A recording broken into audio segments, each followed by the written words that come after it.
தமிழகத்தில் தற்போது ஜிபே மூலமாக நூதன மோசடி ஒன்று அரங்கேறி வருகிறது.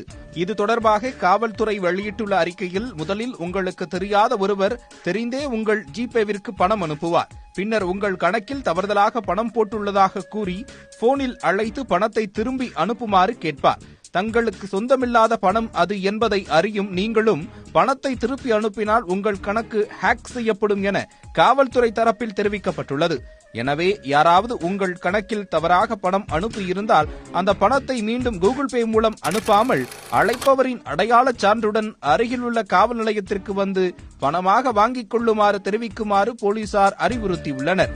இந்த மோசடி தற்போது தமிழ்நாட்டில் துவங்கியுள்ளதாகவும் அதை கவனத்தில் கொண்டு கூகுள் பே பயன்படுத்தும் வாடிக்கையாளர்கள் எச்சரிக்கையாக இருக்குமாறும் போலீசார் கேட்டுக் கொண்டுள்ளனர். மேலும் ஆன்லைன் மூலம் பண பரிவர்த்தனை செய்யும் பொதுமக்கள் மிகுந்த கவனத்தோடு கையாள வேண்டும் என்றும் தமிழ்நாடு காவல்துறை கேட்டுக் கொண்டுள்ளது.